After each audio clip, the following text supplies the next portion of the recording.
It's on. There you go. All right.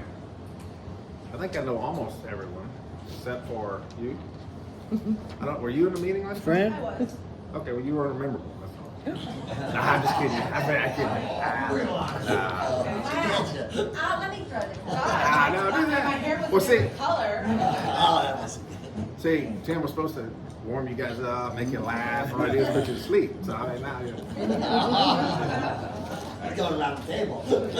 I gotta keep going. No, it's great. Excited to have everyone here. So today, I think, we did the training. We try to do a little bit of the training while we have everyone here, right? Capture leadership training. I think we last year, one session we did how to build a great team. A lot of meat in that, and it goes with what Dr. Mike's talking about, summarizing, attitude and aptitude. If I get, I'm drinking too much, and I can't figure it out, I just say attitude, aptitude, right? And I can figure that out, right? But what we wanted to do today is continue the theme without repeating that. And as we've been evolving and transforming, the business, the great track record keeps growing. That businesses all go through evolution, and they can't get to the point where they can't grow anymore because what they did in the past doesn't work to get to where they want to go. Right? And what we want to do is make sure we're not the impediment for the success of the business. It should reach its full potential because we do the right things. And we've evolved over the last couple of years. Since Tim's been here, we've tried to implement a lot more discipline and strategic planning, the PSG process. But the other piece you move into is culture. We talk about culture a lot. All companies have a culture, but at the end of the day, the company can control that. The company, which is the amalgamation of the people, control the culture, or the culture controls them. There's always a culture, and you just have to choose as leaders. Are you going to leverage and manage your culture, or are you just going to let the culture be what it is? And we'll talk about some stories or etc. But the purpose of the day is to talk about two sides, which is team member values, which are our individual actions, and then how that feeds into the culture, which we call core values as an element of measurement or something that we can always go back to and assess. So that's what we're doing today. New presentation, never done it, just created it the other day so that we had something here. So we're making a learning session together. So okay, sorry, okay. So values, let's talk about values. So my definition is an intrinsic belief system that determines behaviors. Does that make sense? And if I say, what are your values? Again, when we're sitting at a bar and I say, what are your values, right? Well, first you might say, what are values? As opposed to what are your values? So again, at the end of the day, the values, your value set is what will determine your behavior. Makes sense? I mean, that's very important because at the end of the day, a company is nothing but all the behaviors of all the people, right? And so what we've got to do is how can we start to manage and align values and make sure those values we know what our values are, we know what values we expect, and we can help people stay aligned to them or not have them in our organization. One of those two things. So values are individual beliefs that motivate people to act one way or another. They serve as a guide for human behavior. Right? Makes sense, right? So what's a key value that most of in this room probably have that you grew up with? Honesty. What? Honesty. Honesty. Yeah, that's one, right? And it's because, your mom or parent or whatever said, little Ronnie, don't tell me a lie, right? Something like that, right?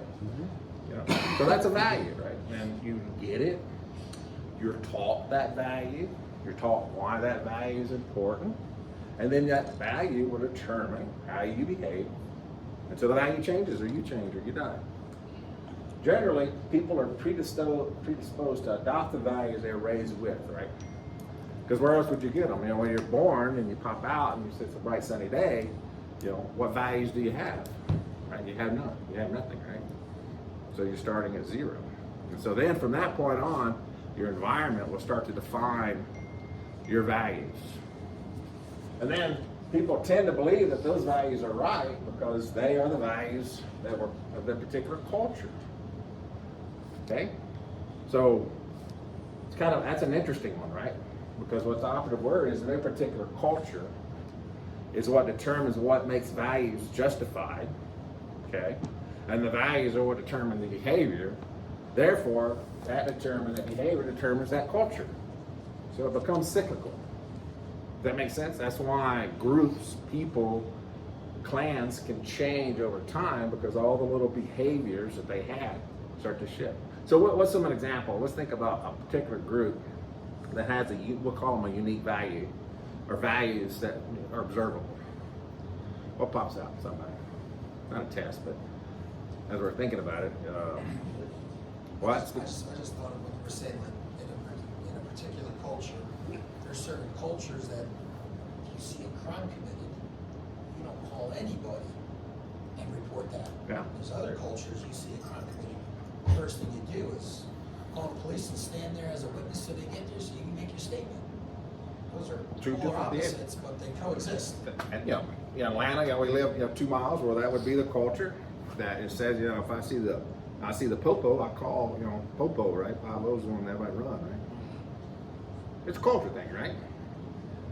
And that's created over time because of the behaviors of other people and, the responses that occur. Now I was thinking about the Amish, right? Which is a pretty distinct culture. I don't know a lot about the Amish other than, what I think they do, but I do see, or I think there was some reality show I saw about a year ago, the back life of the Amish or whatever, right? So you start to say, well, I guess that looks like they're changing, right? They're starting to evolve. And that says, okay, the kids are acting differently because they don't like the environment they're in, and so their behavior starts to shift, but they have to maintain alignment to the values of the culture, right? Makes sense, right? Religion, we all grew up in probably some form of religion. That's all cultural, that's a particular group. So if you're Catholic, you probably believe one element of the values to some other organization that might not. Christianity is usually grouped together pretty close, right? Judaism's grouped kind of close, but they're a little different. There's a fundamental difference, but the behaviors are different, right? So that's an interesting piece, and what it goes back to is the value set that's defined by those who raised you. So it becomes very important. It says, well, this is the behaviors that we're going to have. I used to travel a lot to China. Did a lot of business in China, and when I got there early, right, guy who's he was teaching me. We were working together. He worked for me, but he was Chinese, but he lived in America for like 20 years, so he knew both cultures. And you go in, and the Chinese have a pretty bad rep, and this is again 15 years ago. They like to steal your technology. They'll take advantage of you and all that, right? And that's as an American, this is not right. And you tell them, we're honest, just they have a fundamental different belief than you do as American. In America, we say treat others as you treat ourselves, right? That like golden rule thing. They don't have the golden rule. Their philosophy is that if you don't want to be cheated, you should prevent me from cheating. So they flip it so that if you leave your money on the table, I should take your money. You shouldn't have left your money. If you let me out negotiate you in a contract, that's shame on you, right? If you let me steal your software, you should have protected it better. Then we could say, well, that's rationalization, but at the end of the day, that's their culture. They're trained that it's almost you take care of yourself philosophy. And so, very important piece that comes out of it. So the values drive the belief system, which determines the behaviors. Behaviors are the particular group. A company is a particular group. You agree? When you have your AICA hat on, you're a part of a group. Not everyone has one of those hats, right? So that's the group. So the behaviors of everyone has that hat on is what drives the culture.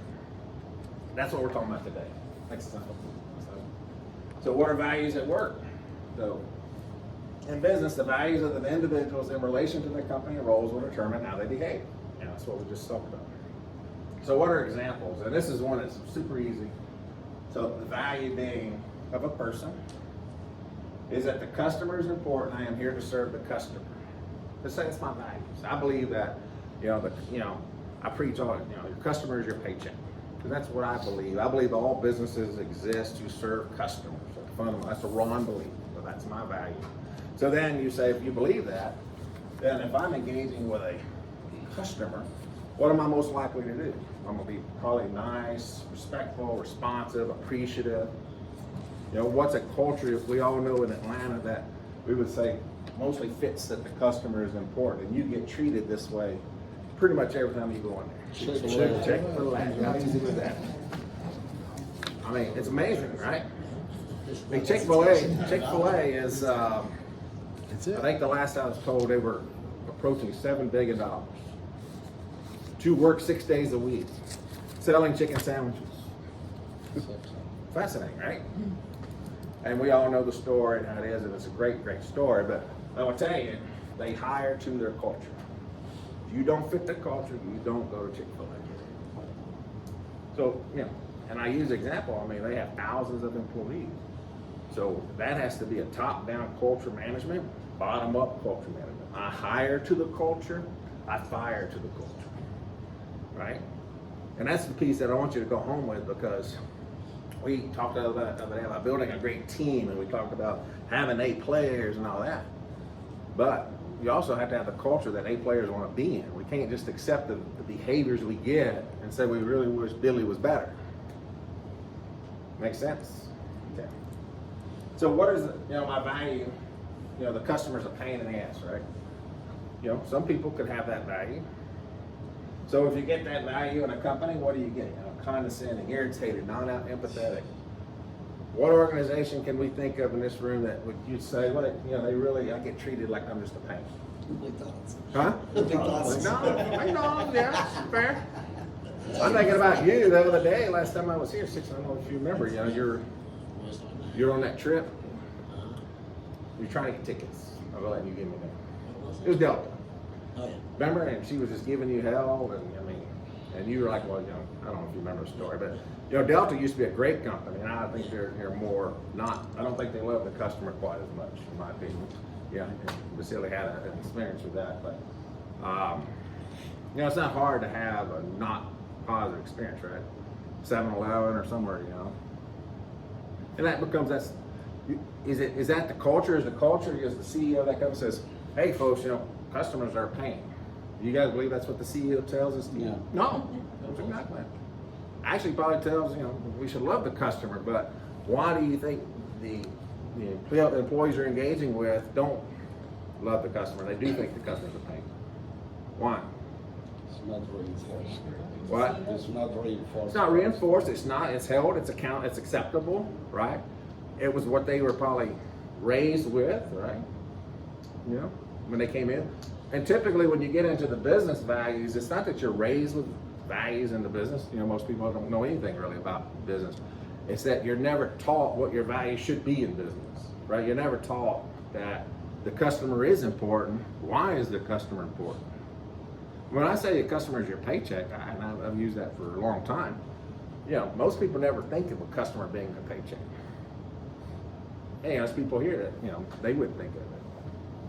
And this place here, which is a very expensive, high-end place, right? I don't think the customer service here is top-notch whatsoever, right? And but it's a high-end place, and I would say it's because the leadership doesn't hold them accountable, or doesn't train them, or doesn't teach them. As opposed to, as we were talking about last night, the Ritz-Carlton, which is just across the street, the first or one of the first Ritz-Carltons, totally based upon the management of the culture. What's his name? Horace Schulte, yeah. Who was the founder or the originator or whatever. His whole thing, and he was, so we were talking last night at dinner, he's the guy who illuminated the value of culture to me some 20 years ago. We were at his dinner over there, and he was sitting at my table, and he's preaching culture, and I was like, what's this? It's all about performance. It's about selling more, right? He said, no. It's all about the people. What the people do every day is what determines the outcome. And Ritz-Carlton had the greatest culture of any business at that time. They were world renowned for their culture. So anyway, it's very, very important. And when you get into the business side, you have to appreciate that a lot of times the behaviors of your team members is because they were never trained how to behave. They were never allowed to have values established. You as a leader or manager, you hire them, you assume that they have your values, right? Very common, right? But they may not. And so that's where we have to make sure we're reinforcing our values, communicating them, and then holding people accountable to them. If little Timmy tells me a lie, I don't just say, oh yeah, little Timmy told a little fib, but honesty is one of our values, right? We reprimand Timmy and we tell Timmy don't do it, or we beat Timmy's ass or something like that, right? We do something to make sure that we instill the value of honesty. If that's a value of our family unit or our group. Makes sense? Absolutely. All right, amen, amen. All right. Amen. Team member values. So the values or behaviors of a company are the composition of the values of every team member, right? That's all of our behaviors. Yeah, and I always say, business is nothing but the actions of the people at the end of the day, right? If a guy doesn't go turn on a piece of equipment, that piece of equipment doesn't get turned on, right? The way I talk to a customer, the way I answer a phone, the way I process an order, the way I receive a customer walking to my clinic or whatever. Those are all behaviors caused by humans. And until we probably past our lifetime, that's just gonna be the way it is. So as a business, we have to manage the expectations of the behaviors of all our people. Okay? We're not robots, we all have free will, we have to do our thing. But at the end of the day, if you have the right people in the right position and they have the right leadership, they're gonna behave as they should. And that becomes an important part. And that's what we're trying to drive at, values to behaviors. And that's what creates corporate culture. So who's ever, when I hear the word culture, right? Corporate culture. I mean, you hear it pretty common now. 20 years ago, you really didn't hear that word. It's really in the last 20 years become, more a mainstream word. But who you guys hear often? I mean, when I say corporate culture, other than this context, you think it's a pretty popular word. If you're talking to your team member, you say, "Hey, Billy, what's corporate culture?" Do you think they would pop up? No, yeah, that's blah blah blah blah blah. Or do you think they'd stop and say, "Well, that's a good question." What is it in general or what is our culture? Well, not ours. Just what it is in What general. does it mean to have a? Yeah, the concept of having a We use an culture. executive leadership team, I think our managers, we talk about culture. Everybody in this room, I don't, it's not foreign. Yeah. I don't know if all the way down to the bottom, they have it. When I interview people, and I think anybody, they say, what is your culture, right? They do. I've had people ask me that, what is your culture? Well, that's an advanced question. That's a great one. I mean, if And a prospect asked me that An question, ag position. I've had that happen, I've had very that happen. millennial. Good Um, sign. And for me, and Mike and Tim and even Dr. Mike knows that I'm real big on core values. I think it's important, really important, and it sets the tone for what we own. but I would she made a good point because I do think it's more popular. She's talking about millennials, and I actually think what's operative about that is when they ask what's your corporate culture, it isn't actually wanting to know what behaviors your corporate culture. It is actually when do I have to work? What are my days off?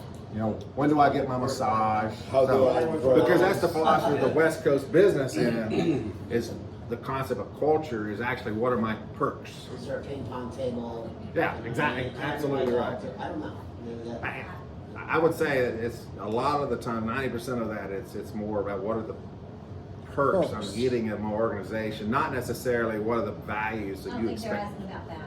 That's exactly I right. think The behaviors. Yeah. And so what we're talking about here at corporate culture is what are the behaviors of the team members that create the group and the global or the consolidated group actions and efforts. That's what we want to figure out. Today, there's two pieces of it. We're going to talk about, well, if you need to know what your team member values are in the business world, and then what our company core values are, which is the project we're going to be moving forward. It's not trivial, but we think we're at a point in the organization, those need to be defined. So when you do get asked that, now you say, well, let me tell you, I mean, I'm not sure if you asked me about the perks, but I'm going to tell you what about the behaviors I expect. And these are them. And if you don't fit these, then this is probably not the place for you, right? And that's what I talk about. Yeah. What sort of my expectations. What's your what I look expectations? for, honesty, That's sincerity. exactly I right. look for someone who's aligned, allegiance, really big for me. So I talk about kind of what my values are. What yours are. Well, and that's important, and what we're going to talk about that. So there's two phases: the individual values in the business environment, and then the corporate core values, which are the guiding principles of those behaviors. So team member values provide the foundation of behaviors they support or reject the corporate core values. Meaning, if my corporate values are I love, always serve the customer, right? But my personal values are customers are a pain in the ass, then I'm out of sync, right? Now, am I gonna go home every night and say, well, I really feel bad that I don't love the customer, that's the corporate value? Well, no, it's, you guys have to say, You know, this is how we love our customers.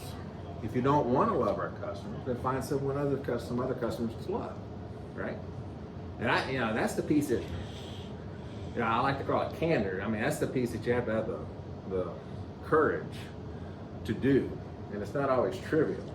And it's, again, when Timmy tells a lie, you have to take advantage of that to help Timmy realign to the values you think Timmy should have. Same thing with your team members. So what are the values of the people you want to spend your time with at work? So here's the exercise, and again, I did this about 20 years ago. It was very much time, man. A lot of mine was OJT, right? Learning about business, but our company was growing rapidly, and I could see the culture had moved past what it was when it was 20 to 30 people, right? Because here's this guy, and I really didn't like him, and I didn't want to be in my company, right? But at the same time, I didn't hire him. Yeah, you start to see that, and you say, well, I don't think that's the behavior I want. And so I'm talking to my leadership team at that time, and we came up with that and said, well, why don't we just decide what are the values of the people we want to spend our time with? Because we were spending 10, 12 hours a day, with them, more than we spend with our family. Do I want to spend that time with people I actually don't like or respect? I mean, it's not about being buddies or best friends, but it's also about, I really like to hang out with people who are like X, Y, and Z, right? People that are in my particular group. Make sense? So what we're going to do is define what those are in this next little exercise. It's super simple, but the whole purpose is for us as a group to come up with a short list of values or traits or behaviors of the people we want to spend our time with, not ours. We're not trying to guess what ours are, because we all think we're good and smart and athletic and honest and high integrity and all that shit, right? So it's not about us. It's about what kind of people do I want to be with, okay? And that's how we start to line it out.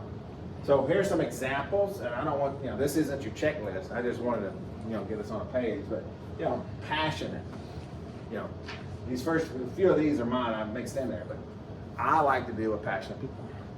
I like people who are high energy, who love to be where they are, doing what they are doing at that time. A person who hates their job, who's not passionate about it, it's like, dude, the bus runs every day. Find another job, right? So that's an important value to have. Smart people, as an example. I like to deal with smart people. Fundamental difference. Smart is not intellect, right? So there's a lot of intellectual people I don't like, right? But a smart person who is someone who takes the information they have at that time and they make a good decision with it. That's what I call smart, right? And those are the people Ron wants to spend his time, and this is a personal value I have. I will not. My friend set are people who I consider smart, and if you don't hit smart, you're not in that friend set. You move down to level 3. I'll call you if I need you, and I won't call you, right? So that's a value set that becomes important, right?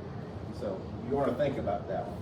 A couple others. I mean, you got your basics. Honesty, trustworthy. Accountable, hardworking. That drive that out. One of mine's, it's not up there, I don't think. It's positive. I only deal with positive attitudes. I don't like, the negative Nancy. I think I used this example last time. An organization has a negative person in it, right? It starts to become a conflict in the organization, right? But your culture may be one full of negative people, right? Then you say, well, hey, we're all great, right? But like my world, I like positive people. Positive outlooks, things like that, right? So those are the types of things you can have. These are the people you want to spend your time with. So the example isn't about, it's the business environment, but it's not like, the standard honesty, you don't steal from me. It could be. You have to make sure that's something that's that important to you in what we're going to do, because you only get 5 that we're going to define here. So here's what I want you to do. I want you to have a piece of paper and a pen or whatever. And you're going to brainstorm yourself. You can write them as you want. Whatever values come. These are the people that you want to spend your time with. But I want you to mark your top 5. So you're going to number 1, 2, 3, 4, 5. You only get 5. From this list or anything? Anything. You get to list as many as you want, but I only want 5. So if you list 20, you got to go back That through has to and be pick from this 5. list. Not this list. This is just an example. You start over. Act like that list didn't exist.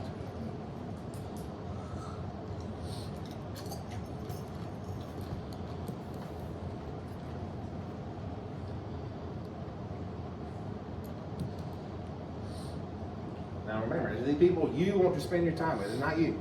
That becomes important.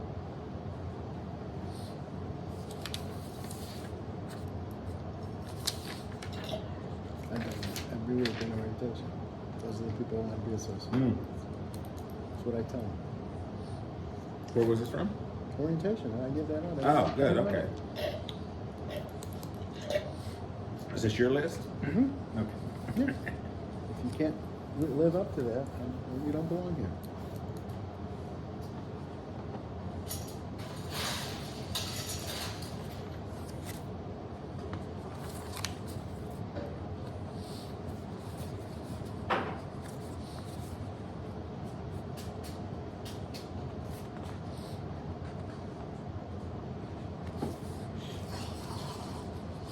All right, you guys have your 5? Who has more than 5? It's hard to Yeah, and then you really came back value. down and you narrowed it to the Yeah. 5, right? I was just wondering if it was hard for you to come up with something or not. Did anyone struggle coming up with 5? Okay, good. Okay, good deal. All right, who wants to share? Who wants to name 1 or 2 top ones off of their list? Go ahead, Sean. Think outside the box. Okay. You like people to think outside the box? Okay. That's excellent. All right. That's actually good. Ken? Account, Accountable. Yeah. What does that mean to you? they take accountability of the task that's given to them. Like a pet peeve that I always have, if a person didn't meet the goal or mark, it was like the lack of taking ownership of why I did, well, I didn't get this money because it was this, that, and all these other things, and why I didn't get this. Yep. Own it, they own it. What? Yeah, just own it. Own it. Own it. Absolutely. And I Own didn't get it. it, I screwed it up. That's exactly. Own it. That's mine too. I like that. Instead of blaming others. Yeah, own it. All right. I bet. Sincerity. Okay. What's sincerity mean to you? It means that we're, again, truthful, that we don't have an agenda, we're just speaking the truth. When we come to the table, we're sincere in our spirit and, We are who we are. we are, yeah, just sincere. That's a good one. Matt? Passion. Passion. I like it. Why? What's that mean to you? Somebody that, wants to be there, wants to come in and help and be a team player and get everything done. Okay. Good. Humility, Okay. What's that mean? knowing that you're part of a larger group and you're working with each other to get the job done. Yeah. It's not one person. Good I one. have humble. Humble. Yeah. That's a good one. Like I do the other, I say team oriented, which is contra, right? I mean, because I really don't care if you're cocky or arrogant, but I do want you to be a team oriented player, right? So, and that becomes important. That's why I'm asking, what does it mean to you? Because when we do this exercise, we want to avoid as much ambiguity as we can in the values. We don't want 15 different definitions of the word. Yeah, so that's important. I think team oriented, I mean, ego is important to Yeah, in business, but it's how that ego is how the egos managed and incorporated. I mean, successful people have egos. Sure. Now, do they have to be arrogant and assholes? No. Yeah, I guess that's the difference.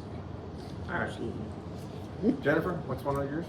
Oh, I said I want to be around people that are other-centered, not self-centered, as opposed to somebody. What did you say? Other centered? Other-centered instead of Other self-centered. centered. Okay, that's a neat word. And And just define. Just tell me what that means. The other centered means. For me, people that are, like you're sitting here talking about core values, if one of the core values of the company is what everybody does for the company, it becomes very self-centered, and the employees will reflect that, and they'll be, well, what is the company doing for me?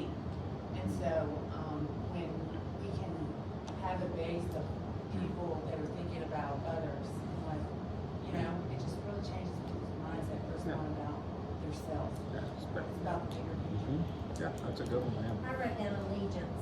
I like people that are dedicated and like I feel like I have allegiance to Dr. Mike and the company and I guess that's dedication, right? Just- Yeah, I mean, yeah, and that's because allegiance, just dedication. I also heard loyalty in your sentence, so which are all values, loyalties, things like that. So you just want as you're going through these, let's make sure we're going to do a couple of things to break this down. And our objective isn't to finish them; it's to get us started.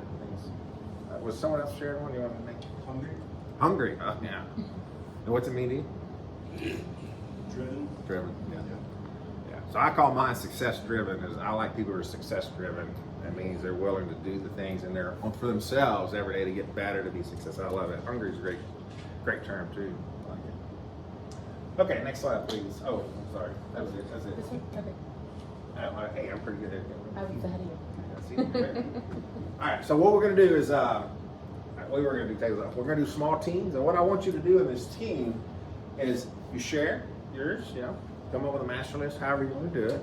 Probably what I would recommend is you do a master list, consolidating them, and then you negotiate with each other and you get 5 as your team. And then we're going to come back and we're going to share the 5 of these teams. Does that make sense? So this little team building experience, right? A little leadership. So think about our lesson last time. Remember? I mean, that's what we do. We're leaders. And so here we're going to be in a small team that's going to lead. And what your result is to come back with your 5. These are the top 5 values of people that we, in my group, want to spend our days with. Okay? So I'm going to start. We just count right here. You're 1. 1, 2. Okay. Thank you. Stop at 4. Thank you. Start over. Thank you. I was wondering how many. Yeah, I'm slow. It's an Alabama thing. I was just impressed we got the 4, right? And I'm like, woo! Okay. 2. 3. 1, 1. 2. All right. So go with your groups. If you're a 1 group, 2 group, 3 group, 4 group. This is the group of 2. Well, you're 1. Twos. You're gonna go to the 1. You go to Once- your, you go to Oh, your. then 1, 2. He's never done that before. You're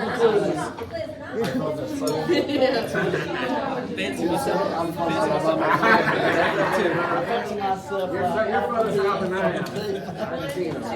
Twos. Okay. Where's the 1? Come on. 1. 1. Okay. We need to bring our list. Mike, you're very comfortable. Nowhere else can sit there. Why don't we? You want to come over there? Here we go. Okay, yeah, y'all go over there. So we'll use your chair. Go for it. Just because you're 1 doesn't mean you're 1. All right, guys. Y'all got like 5 minutes. So The number 1. Oh, here we go. Come on. Consolidate first. We got a huddle. That's it. Where's your list? Honesty, integrity, smart, driven, and positive. Okay, wait there. I was conscientious, considerate, disciplined, ambitious, honest, optimistic, and structured. All right, that's reliable. Autonomous. Value self-development. So What was reliable. that one? I didn't hear you. Value self-development. Okay. Values. Accountability. No, I wasn't. So which ones are we all? I was gonna say, yeah. It sounds like we had honesty was pretty. Can you write it? All right. So is our top one gonna be honest? Or are we just gonna add that to the list? Then we'll write in. All right. So honest. And I am.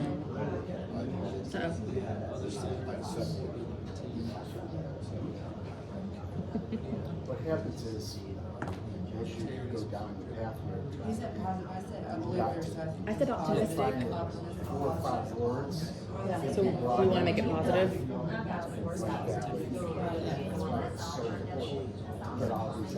And then I feel like when you were talking about your others centered, I had that sort of piggyback one of being considerate, thinking of someone before yourself. I had the same thing. That's one of the biggest things for me. Conscientious, considerate of other people before yourself.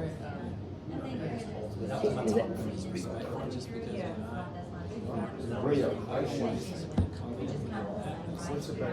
Do you have respectful or? So the only one I would do, Because we're all talking about how we've got this similar, like, considerate, yeah, think the about only this. one I would do is 5 words, integrity, and doing the right thing, all the time. Even, but honesty's not gonna lie. Integrity is doing what it's supposed to do, even when no one's watching. Isn't that honest though too? Can you be honest when no one's looking? Because would you rather do integrity rather than honesty? Well, I've got them both. What's the difference? No, you can have Action-oriented. I had ambition. You gotta be honest. Because you're doing what you're supposed to do, but you may not be doing it for the right reason. And with an honest attitude. So if I got one we're at 7.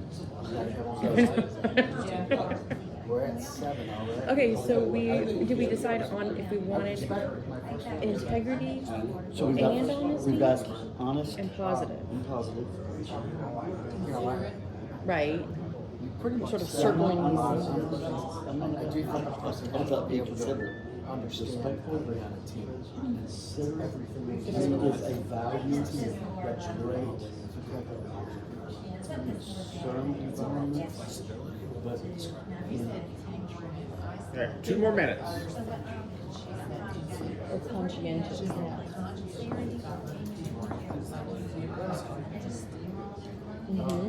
is good.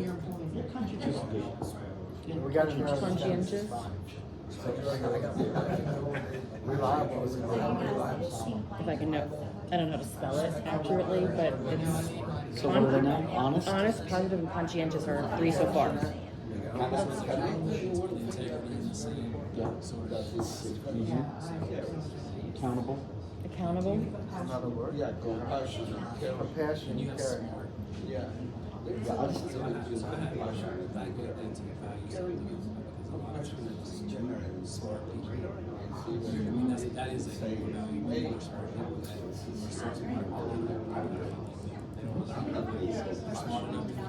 That's sincere. Yeah, so your smart value has to be controlled by others that are less aggressive. There's a lot of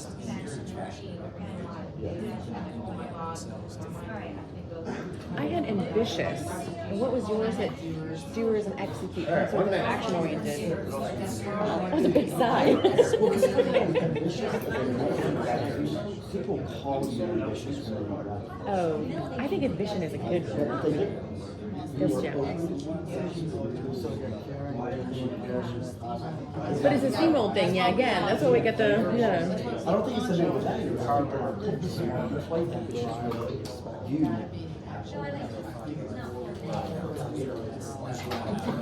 So that can be driven. I don't wanna tell you what that, I don't wanna give you 10 minutes. Oh, you're out? Oh, Driven. yeah, it is. Ah, glad. Executors. Executors? No. All right, let's roll. Let's get back. Making heads roll. You got take it easy, got him. No. Yes. Okay.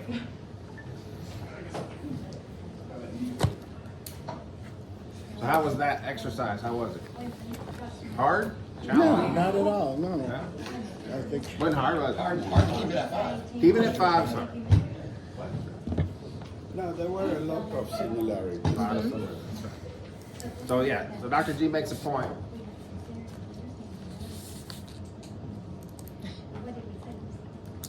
Maybe one of 5 the- minutes, Babette. Listen. Always. Yeah, test is over. very clear when they I just picked 4 then. So we're talking about, was this a hard exercise? Not really, right? Dr. G makes point, a lot of similarities, right? So why is that? Because we're in alignment. What? Same thing? That's why you're probably in the room, We're in right? Well, the alignment. difficulty is everyone in this room is a leader and they want theirs on the list. Yeah. Especially you. As they should. My bad, that's not my bad. And the reviews are upcoming. But my point is when you do core values, you'll bring different levels of people in with different perspectives. What's And it's not quite so, I need mine on the list. Well, you're gonna get varying degrees as you go through the organization, I mean, if you bring somebody in who is in an entry-level job and then somebody who's in a mid-manager job and someone who's on the ELT, and you bring all those thoughts together, you're gonna get a good diversity of what is important to the whole organization. And there should be some alignment there. I think you'll start to see that. But, you know, it's a complicated, this is a complicated process, I'm telling you right now. Yeah, I think that the trick is not to, you know, to overthink the words. don't We're gonna put them up yeah. on here. Again, you know, if we had some rough rules, simple words that anyone understands, top down, bottom up. You know, limited ambiguity on the definition or its interpretation. You know, again, most people understand what passionate means, right? You know, passionate, right? Success driven, right? So I kind of use, you know, words that I can talk to anyone, because the purpose of this is these are what we're going to do some stuff with, right? I mean, it's making sure that you're hiring people who are aligned to these values, making sure you're training people to these values, making sure you're holding people accountable to these values. And if everyone can interpret them differently, then we'll have a different situation. So we're going to kind of quickly go here. I'm going to see if I can come up with a master list in the short time we got here. If the words are, my handwriting's pretty poor, but why don't you read yours? Well, we have a spokesperson. Well, whoever, just somebody. We narrowed it All down. five? Yes, slowly, yes. Yeah, we have more than five, we narrowed it Well, I only down. went to top 5. Yeah, You only go get ahead. 5. Yeah. Reliable, Okay. All right. smart, Okay. hardworking, Okay. respectful, Hang on. Okay. caring. Okay. And then the next group, if you have something that's not on this list, then tell me. Who's your spokesperson? For 2, we had honest, positive, conscientious. It's tricky, there's a second I in there. I had to look at it. Accountable. And executors. Executors. I can't read my handwriting. Something like that. All right. Execution. Okay, so much for this consolidation thing. All right, next group. That would be us. We had sincerity. We had team players. We had passionate. Accountability is up that. Good. There, we have that one, and then we have humility. Okay, and I think there's one more group. Yeah. All right, so we have passionate, so we don't have it again. We have caring, You got that. empathy, we don't have that again. We had driven. Driven. Right, driven, you know, driven.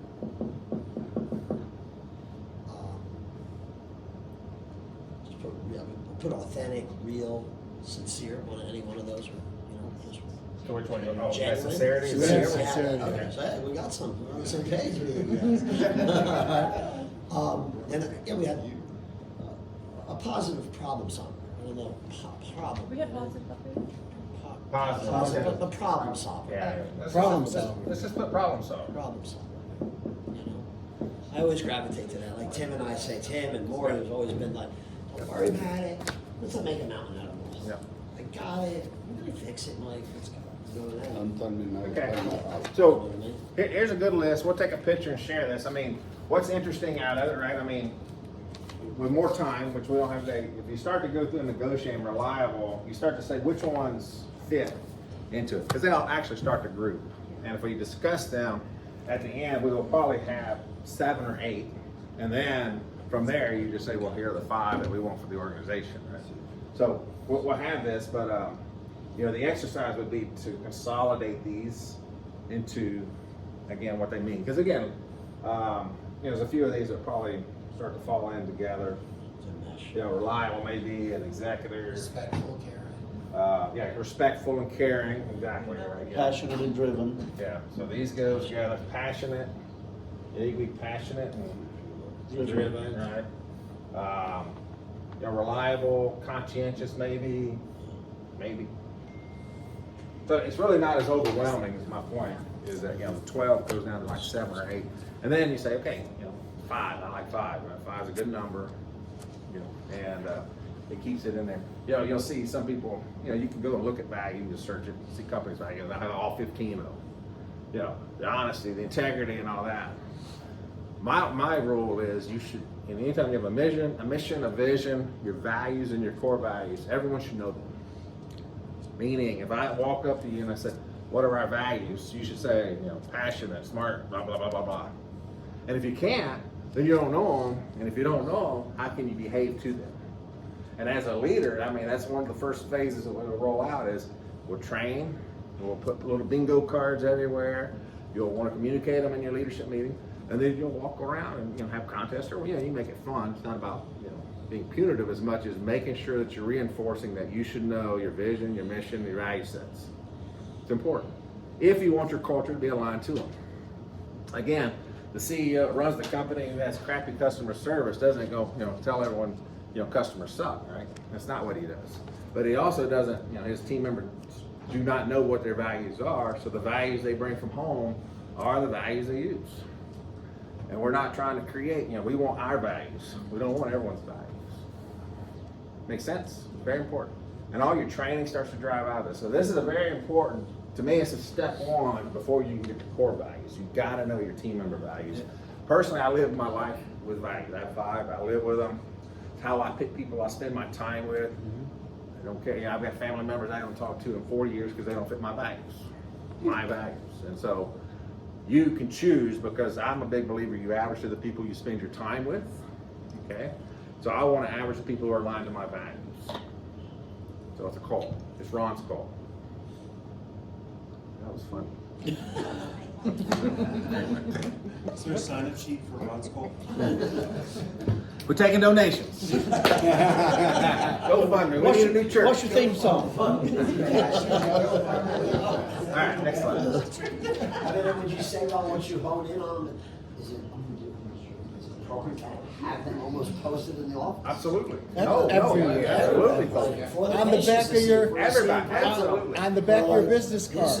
This is what we agreed upon. No, as a no, group, absolutely. and- This and becomes so you don't your, forget. this is your wall art, this is your desk art. Becomes this is everything. everywhere. And again, we're gonna have team member values, we're gonna have core values, we're also gonna have a mission, you know, which will start to evolve, but see, that is, I mean, this becomes your guiding principles. This is your religion, you know, whatever. You know, it's your 10 Commandments if you want to have that, right? Just, I mean, it's all fundamentally the same process, same philosophy. Absolutely. I use 5. And when you're- breathing guidelines. And you're gonna use them, I assume, Ron's gonna say, you're gonna also use them in construction and when you're working with people and when they're not doing the same thing. Absolutely. Say, Absolutely. look, come on, I have to speak with you, I need to talk to you, I need to mentor you, tutor you, like, you remember this is what we talked about from day one, this is what's on the wall. Did you handle that patient, your colleague, or your job with these Yeah. with these Well, values? I mean, as we get more advanced, I mean, in my old company, we had, every quarter we had a values, it's called PV, Performance Values Alignment Chart. Because people can be aligned today and not be aligned tomorrow, but typically because perception, external realities change, internal realities change. You know, the person who was passionate and exciting and, you know, you love his, he comes to work, you know, he's late, he's droopy and all that, you know, his passion, he's no longer aligned, right? And so your job is to say, you're not aligned in passion. And again, that was one of ours. I mean, if you weren't passionate about being there, find somewhere else to be. And then you start to talk to, you know, Bill, and he says, well, you know, I thought I should have been promoted for that job, but you gave it to someone else. Oh, so now you're just demoralized for something you didn't know. Fair enough, but it's a good conversation. And then you explain, or you don't explain, or whatever. But point being is a lot of things that internal, external can drive passion. You know, the guy's getting a divorce, right? You know, life kind of sucks right now. He might not be overly passionate about some things. But what you want to do is use the values alignment as your conversation to help the people side of being a leader. Make sense? I mean, this is very, very important. Very, very few organizations do this. This is the differentiation between being a great corporation and just being a company. This is Chick-fil-A. That's how you become Chick-fil-A. So how do I use this, right? And if you have to put someone tattoo on your left arm there, David, you know, you are responsible for protecting your culture. And so, you know, the culture we have today you know, I don't know if it's good, bad, and different. You know, everyone probably has a perception. We want to believe it's a great culture, but it's probably not. It's you. It's your fault. Yeah. It's up to you to build the culture you want and then keep the culture you want. And that's all through knowing what that culture looks like and then holding people accountable to be aligned to the culture. So how do we use team member values? So here's some ways of my experience is in hiring. You know, and during the interview process, I'm asking questions that identify prospect values to see if they align or do not align. Right? So I'm trying to talk to them. You know, so if I say, you know, let's go positive. You know, I say, you know, and I say, are you a positive person? Or I ask them about stories about their life or something like that. And, yeah, it's always raining at my house, and you know, it's blah blah blah blah blah blah, right? And so I'm like, 4 damn kids. yeah, exactly. But yeah. My wife's a bitch, and she My is last blah, blah, boss blah, is son of right? So you get that, and you say, okay, you know, that's not aligned to the values. Again, I'm not a believer in trying to change people, right? You know, people change themselves. When I'm in the interviewing process, I'm not trying to hire a project. I need to hire someone I can plug in and do. Now their values may shift again over time because of life. I lead them back or I let them find somewhere else. But in the hiring process, you should assume this is the best you're going to get at that time, right? So that's an important piece. You know, in time, we'll take these and they should be part of your hiring, your interviewing process, and you're just assessing them. And also you're communicating, you know, as Bobette says she does, right? I mean, this is just everyone will be communicating the same values instead of she's doing hers and Todd's doing his and Sean's doing his, right? That's not what we want. Assessing during reviews or feedback, you assess your team for your team values, right? Again, performance is important, but values alignment is equally important, and that gives you a good conversation. And my philosophy it allows a leader an opportunity to have a soft conversation with someone that's positive, meaning I can talk to them. When I talk about your values alignment, I'm talking about you personally, right? Most people don't like to be talked to about themselves, but it gives me a chance to help them get better, as opposed to saying, well, you know, you're not selling enough, you should sell more, or you're not calling enough, you should call more, right? That's all performance-based coaching. This other side is the human-based, emotional side, the caring side that says, how can I help this person reach their full potential? What's holding them back? A lot of times, it's not their capability, aptitude, it's their values alignment, which is attitude. Very good. Challenging. You know, you reference the values when a teammate is not performing. Right? Personally, once you get your culture strong enough, everyone is protecting the culture. And if someone is not positive, it's not always the leader has to bring it out. You know, says, yeah, Brian, you're just not. You're not positive. You know, and that's what we say our values are. What's going on, man? Right? Again, well, you start to truly get to build that great organization when, you know, Bob had to handle it. You know, Ron's in a pissy mood again, right? At the end of the day, we should all be handling it. Make sense? Yeah. And if it doesn't, that's a part of the values set of the company. It says, you know, screw it, Bobette should solve all problems, right? I think stronger than trying to get people to adhere to a certain set of rules or protocols is, did you do it by the value-based? By the values, right? Okay, next slide. Tim, I'm gonna use a little bit more time than we had. That's less drinking for you, but that's okay. All right, let's move into core values. The core values of the company are the guiding principles of behavior by the organization. So they're the values of the company. You know, if we're talking about team member values or the values of me, you know, how I behave, and then the values of you, how, you know, I want you to behave. Core values are the same thing, except it's for the company. You know, remember, a company is nothing. It's an individual entity of its own. That's what makes a company a company. It's just all these actions of these humans that drive it in, right? You know, AICA is a company. It is an entity. It has a personality, right? It does things, and it has a culture. And that's what we're driving here. And part of the behaviors of the company, right, is the value set.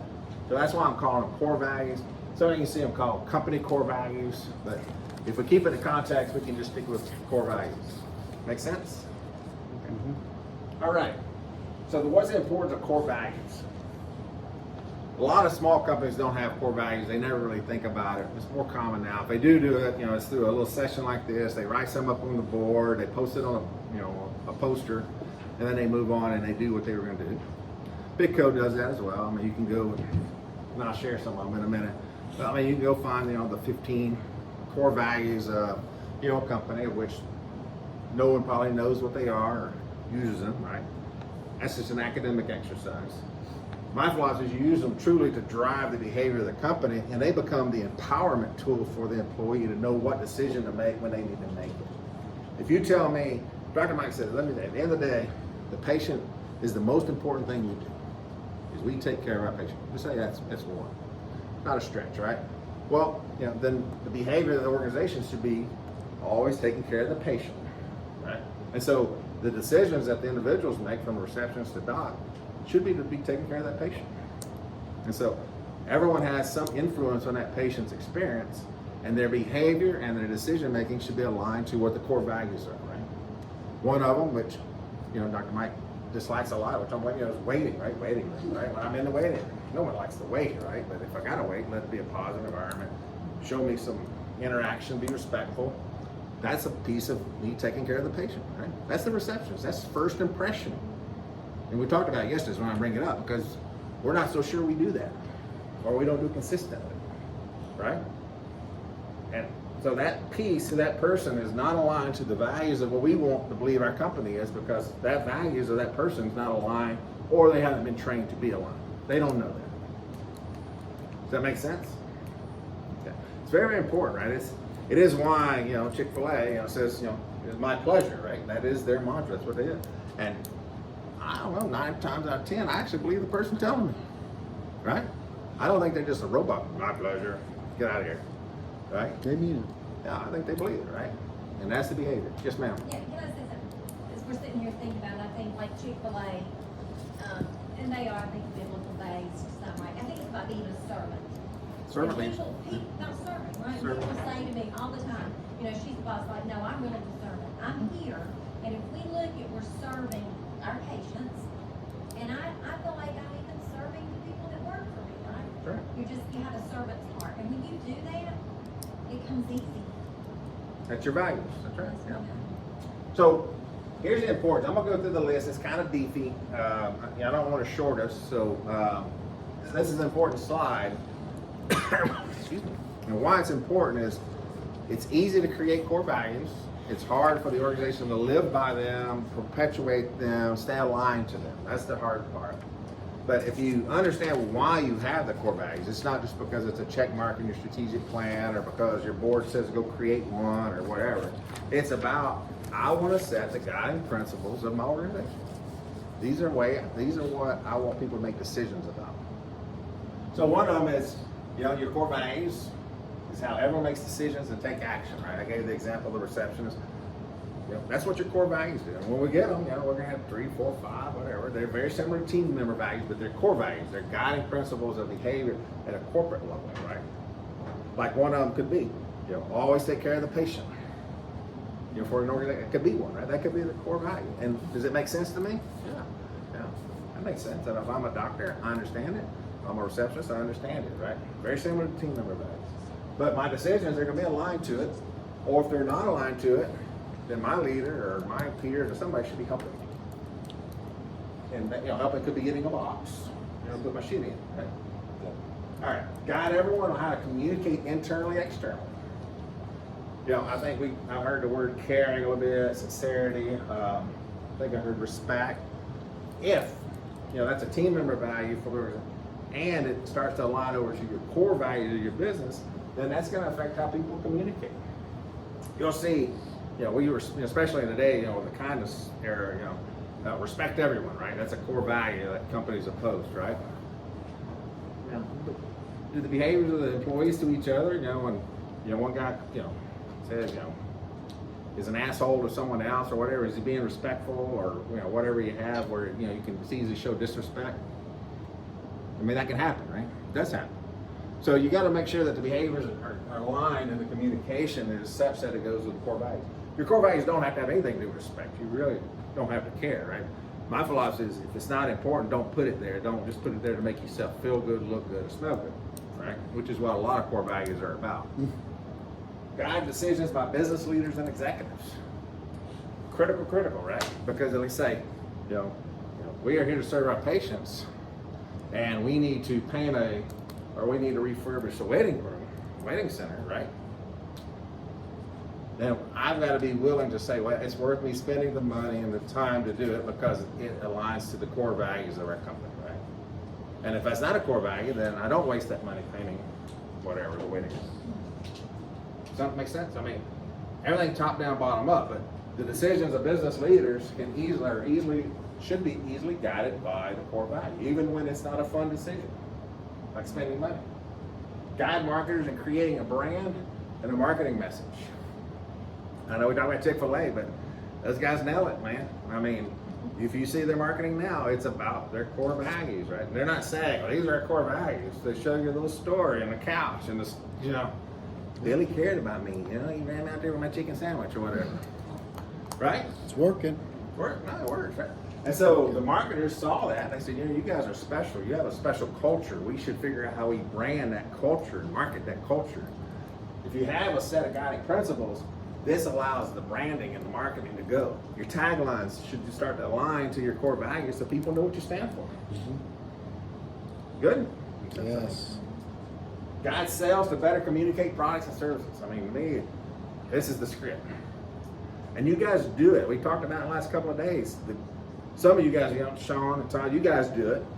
I mean, you talk about, you're talking to a prospect or a customer or a patient, right? And you're telling me, this is why an attorney is important. Your story you told yesterday. That should be aligned to the core value. That should be the script that every salesperson uses, because that is what we're about. Because our core values are aligned to our sales process. And it's not selling, it's me communicating, this is why you come to AICA, because we are unique because of our core values. Here's the problem. This guy, he eats, sleeps, and drinks, right? Vasily, he knows the core values in his heart. What we haven't done is getting that out on a piece of paper, in words, and then flowing it down to the 316 team members. 316? 316. Something like that. 18. 300 plus team members.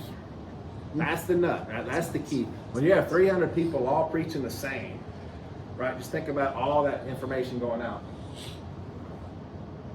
Guide customer service and client success. Again, the receptions, that's customer service, that's engagement, right? Core values drive that. Guide employee interactions to boost engagement, productivity, motivation, and efficiency. That's the piece that a lot of, when your millennials say, tell me about your culture, right? What's in it for me? Meaning, what do I get to do and how do I have to be here? But they're not all wrong, because your core values of the company create the environment of which people exist, of which they should be aligned or not aligned, right? But if they are aligned, they want to be there. They want to be on that team. They want to be with those people. Again, remember our team member values are, what are the people I want to spend my time with? And we're transforming into a different world where probably in 10 years this story will change, because it's, it's a hybrid model now, right? It's remote, it's physical and all that. And this stuff starts to get harder to manage and lead, difficult. But it's still a piece of what companies are today. But that interaction, this piece right here, I always believe that A players want to be with A players, right? And they will leave an organization that's filled with C players. I've just always seen that, right? And that can be a piece of what your core values are, is that we're an organization of A players. As an example, right? That could be a guiding thing. Then you have to believe it, and the A players will stick around, but if they start to leave, then you have to start to challenge it, right? Guide product innovation in areas to improve, right? Where should we diversify? Where should we open offices so that we can take better care of our service, we can better serve our customer, patients, and keep that consistent. That becomes a driver in product innovation. Guide HR in shaping the culture, employee branding, and recruiting. You guys go on Indeed. I mean, you can. I don't know Chick-fil-A's ads, but I'm sure they have something to tell you about their culture. And if these are values. They are Christian-based, right? So their philosophy. I don't think you have to be a Christian to work there, but you can't be an anti-Christian and hate them. I'm sure that's a piece of their philosophy. Right? You say, hey, and then differentiate your company from the competition. That's last on purpose. It's so strong. And it doesn't matter what you print on the board, it's the behaviors that the market sees. And they say AICA is a different company. And you say, well, why are they different? Because their core values are this, and they live them. The same reason we brought up Chick-fil-A 15 times today. And we don't sell chicken sandwiches, right? Not so much about our services. I think when I see that, I think we're different because we're the only guys in town that have orthosurgeons and neurosurgeons. And You're thinking, yeah, product differentiation, Yeah. which is fair, right? And then the other piece, you know, is how do I spin that from a customer caring piece? You know, you say one source or whatever. Yeah, if I'm injured or whatever, I probably want some things where I know they're going to take care of me because you think the patient's important. in addition to all In addition to the multiple services that you can't get anywhere else. that's right. Yeah. This is how we take care So of people. core values determine the culture of the business. The culture determines customer and employee happiness and retention. Often the word is retention. It's on our top 13 list. Retention. We have not a great retention rate. You know, it's segmented, but I think a piece of that is the lack of a formalized, defined culture that we can train up and down. And then that retention will increase pretty quick because we'll have that alignment. I mean, a lot of times, an example Dr. Mike just talked about, the guy's here 7 days, not because he's a bad guy, not because he's not competent, capable. He just wasn't aligned to the values that we had set for the organization. So if you hire to that, then things are good. Good things happen. Next slide. So core values must be real. So most companies have printed core values, but they don't reflect them. Core values can be accidentally shifted with new hires that are not aligned to values. So this is actually what happens to organizations. They have a strong culture when they're 100, and when they get to 200, it's a totally different business that no one recognizes. Happens. The only way you keep it from happening when you guys are at 300 is beginning to get to 600 is you manage it every day with the people and the behaviors and the training and the communication. If you don't, then you just get the new composition of behaviors that the next new hire brings in. And that's a dangerous thing, right? Because, something we were talking about yesterday, the products order, we don't need everyone to come in and cook their cookies their way. We need everyone to come in and cook our cookies our way, right? That's important. And that's where the values come. This is the biggest reasons companies don't get big because their culture shifts. And they don't manage it, and then they become disruptive. They spend all their time, when I talk about retention. Retention is a significantly expensive liability that the company has. As a hiring manager, you're having to hire too much. It affects morale. It costs money. So to build a great team, then your team must be aligned with the team member values and your core values. Once you have that, I have a team. We all believe the same thing. We act the same way. Now we're moving to the next level of actualization where we say, how do we get to that next level together? How do we become a championship team? And it's because they had this alignment. All right, we're rolling now. Here's some examples. You guys have them in here. I went and picked 3 or 4 to show you 2 things. The wording, but also the creativity. I would encourage you not to be dull with them. Most corporate values today are, in the older companies, they're pretty dull, right? They're honesty and reliability, and you can go Google this shit, right? And it's kind of dull, right? I'd encourage you to be you. Keep it at 5. Use you. Let it be your voice with your words and things that relate to you emotionally, and that you can communicate and relate to others emotionally. So it takes a little bit more creativity. That's why I like HubSpot. HubSpot, you may not know, they're a tech company. They're in the marketing space, but I really liked the way they structured this. And this is off their website. So you see that they have the heart and all that stuff. But we solve for the customer, right? That's a piece. We work to be remarkably transparent, right? And this means something to them, right? And it doesn't have to mean necessarily anything to you, but I tell you, this is what drives the behaviors of the team members, which drive your experience. We favor autonomy and accountability. We believe our best perk is amazing peers. That's one of my favorite, right? As I was talking about, A players like A players. Our best perk is amazing peers. And then we lean towards long-term impact. So this is their core values. This is what they want to believe. This is what they call it the culture code tenets. What I got out of it, what I liked about it is this is the type of thing that's on your wall. It's got some graphics. It means something to them. It gives you a chance to start to emotionally connect to others. Now, you don't see respectful, honesty, integrity, right? You see words. You see English. You see something that connects to me. So All right, next slide. This is Zillow. You guys probably know Zillow, right? You know, again, I like theirs. They were a little bit more creative, right? You know, they say their values are a guiding light. It's beautiful, right? They drive how we work together and how we show up for our community and shape the inspire what we aspire to be. They influence our business decisions and how we ultimately serve our customers. So, you know, the 40-minute presentation they did in a sentence, right? So the same thing, right? That's on their core values, and I like it's there because, again, new guy comes in, he can say, what are these core values? Well, there they are, right? You don't have to go tell him. He reads them every time. But then they get to theirs, you know, and I like that they have the imagery, which sometimes will connect to some people emotionally, right? You know, they'll remember the imagery before they'll remember the words, and then they can relate back. You know, like customers are our North Star, right? And that means something to them. It doesn't have to mean anything to us, but it's going to drive the behaviors of the people theoretically at Zillow. You know, turn on the lights. You know, what does that mean? It can mean something. I'm sure it does to them. My point being, that's what you as a leader, you say, hey, you know, one of our core values is turn on the lights, right? Yeah, I interpret that, you know, it's probably problem solver, something like that, right? You know, think, right? Light bulb, ideas, that's what, but my point being is in their culture, they know exactly what that means, and it becomes a part of their culture.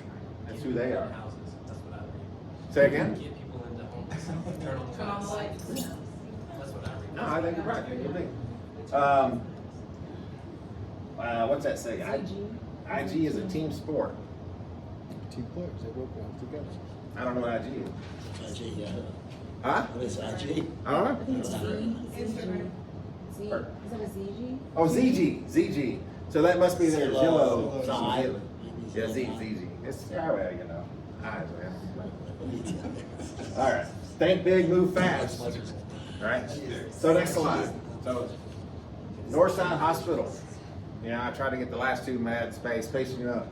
Northside Hospital was ranked, you know, Atlanta's top places to work. I mean, the last 2 or 3 years. That's how I found. I wanted a hospital that you guys could relate to that you would probably might consider positive.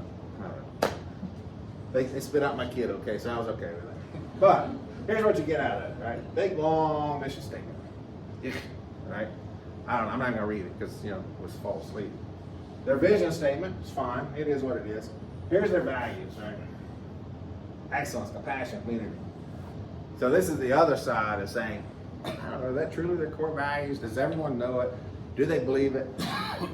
You say service, does service mean something to you that might mean something different to me, right? Meaning, I want my core values to be such that if we're all following, we're all doing the same thing, we're making the same decisions. So we don't want to keep, it's that ambiguity piece. Yeah, it's not clear, right? But this is your typical PICO mission, vision, hospital values. And I'm sure they got them posted on their wall and our CEO believes that, you know, we do all this shit. We love the community. Well, what's that mean? I don't know yet. Next slide. Mayo Clinic. I don't know much about them, but I know they pretty well prestigious, right? You know, if I got really sick, that's probably where I'd try to get to. This is what was on their website. Again, you know, they had their value statements. You know, respect, the integrity, the compassion, the healing. But here's what was different, which I liked, was that they went through and defined it. And that's something you can encourage you to do. If you just say you want to take respect, let's just say you like it. Yeah, go through, let's define what that truly means. You know, that says treat everyone in a diverse community, including patients, their families, and colleagues with dignity, right? Okay. Now at least one more level of understanding what the definition of respect is. You know, teamwork, value the contributions of all, blending the skills of individual staff members, and unsurpassed collaboration. A lot of fancy words, but it really starts to help me understand what they think teamwork means. So this is a good example. I mean, I think it's boring, but what the takeaway was the concept of defining, right? You want to make the core values yours, right? Next slide. Well, Chick-fil-A. I even forgot to put this in there. So that's the chicken. Those are their values. You know, we're here to serve. And then again, they did that same thing, right? They kind of put it in some subtext. We're better together. We are purpose-driven. We pursue what's next. So that's what they would say, you know, their core values are and how they drive it out.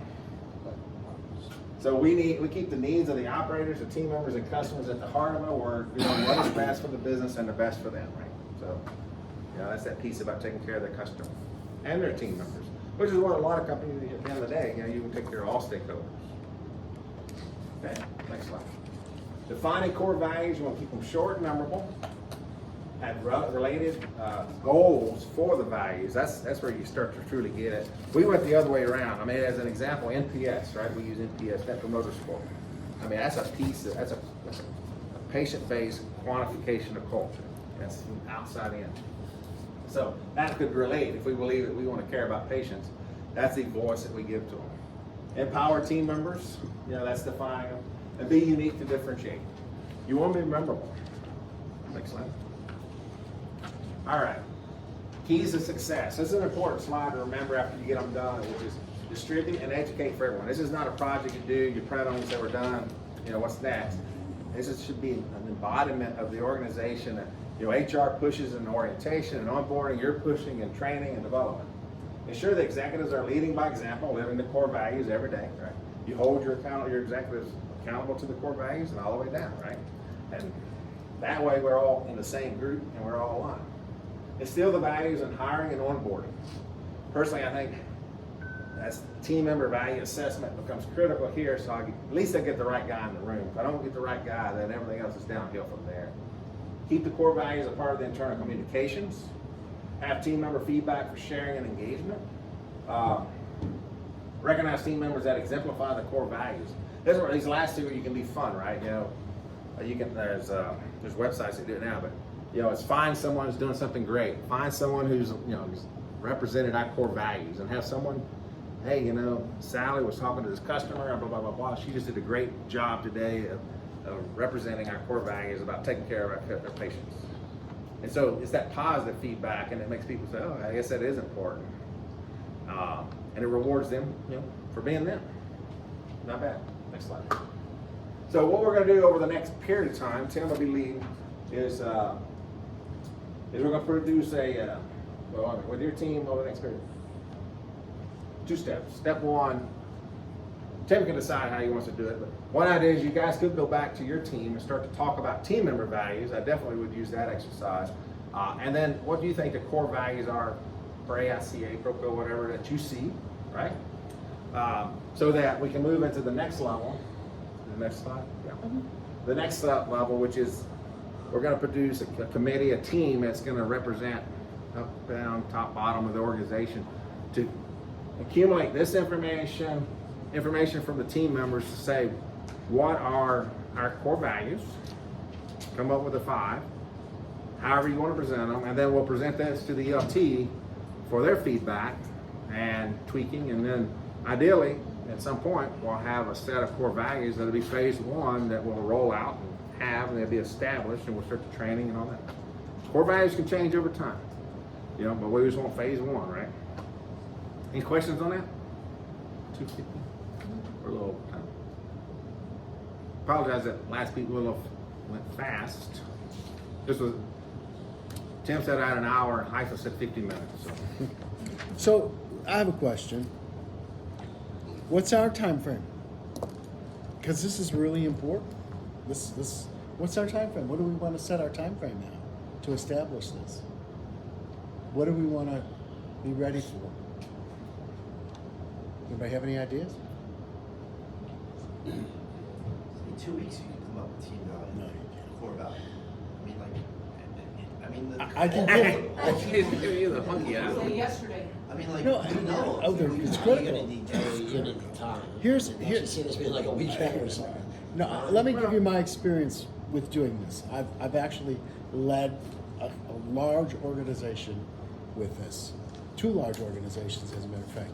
And once you come up with the keywords and the things that you value as what they are, then you've got to take them and put them into the vernacular of what we do. What's our mission as a company? What do we do? That takes time. And like Ron said, you may have 3, 4, 5 that you pull together and you combine that into one of the values. So it does take a little bit of time. It takes sessions to get together.